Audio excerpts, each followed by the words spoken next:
Friends, আমি হলাম Lipika, homemade recipe by Lipika চ্যানেলে আপনাদের সকলকে স্বাগত।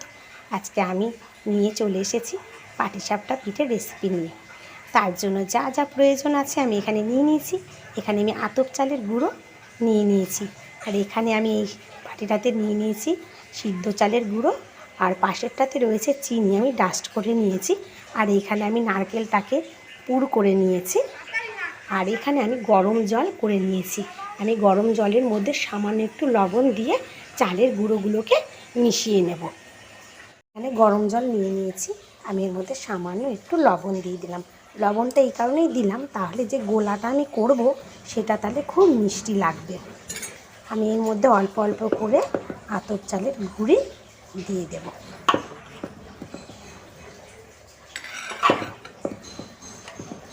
আমি আতপ চালের গুঁড়িটার মধ্যে দিয়ে দিলাম। এবার এর মধ্যে আমি যে সিদ্ধ চালটা রেখেছিলাম সেই সিদ্ধ চালটাও দিয়ে দিচ্ছি।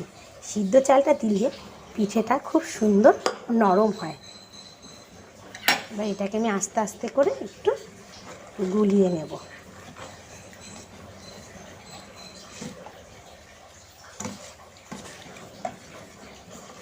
গোলাটা যাতে খুব পাতলাও না হয় আর যেন বিশাল গাঢ়ও না হয়, মোটামুটি যাতে হয়, যাতে পিঠেগুলো খুব সুন্দর করে ওঠে। আমি এর মধ্যে সিদ্ধ চালটুকু যেটুকুনি ছিল সেটা পুরোটা দিয়ে দিচ্ছি।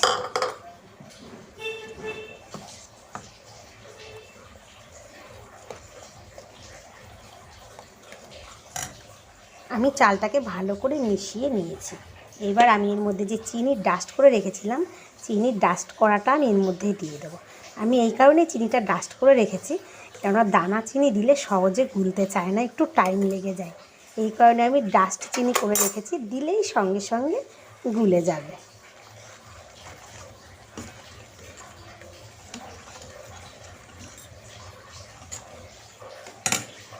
আমার গোলাটা রেডি হয়ে গেছে, এই দেখুন। আপনারা কিন্তু চাইলে এখানে চিনির জায়গায় গুঁড়ো ইউজ করতে পারেন। গুড় দিয়ে করলে পিঠের কালারটা লাল লাল হবে, তো আমি এখানে চিনি দিয়েই করছি। দেখুন, আমি কড়াইটা বসিয়ে দিয়েছি। কড়াইটা খুব ভালো করে গরম হয়ে গেছে। এবার এর মধ্যে আমি একটু সাদা তেল দিয়ে দেব। কড়াইটার মধ্যে আমি একটু সামান্য সাদা তেল দিয়ে দিচ্ছি। তেলটা দিলে পিঠেটা খুব ভালো ওঠে।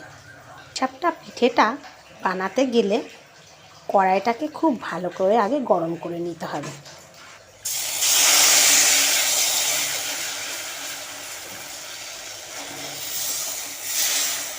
দিয়ে আমি ভালো করে এটা গোল করে ছড়িয়ে দেব।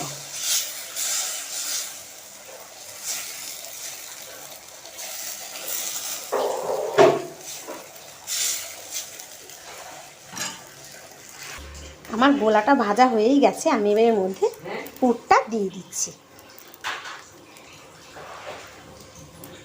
দিয়ে এবার আমি খুন্তি দিয়ে আস্তে আস্তে করে এটাকে ডিমের অমলেটের মতো ভাজ করে দেব।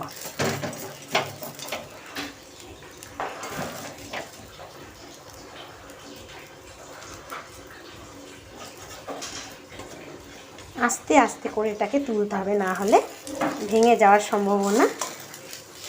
দেখুন, এবার একটা একটা করে পিঠে আমি তুলব, আর কড়াইটাকে মুছে নিই, আবার তেল দিয়ে আবার একটা একটা করে তুলব। দেখুন, আমার পাটিসাপটাটা রেডি হয়ে গেছে। দেখুন, আমি এইভাবেই একটা একটা করে পাটিসাপটা সব বানিয়ে নেব। আমার পাটিসাপটা বানানোগুলো রেডি হয়ে গেছে। আপনারা বাড়িতে এই পদ্ধতিতে পাটিসাপটা বানিয়ে ফেলুন, খেতে ভীষণ ভালো লাগবে।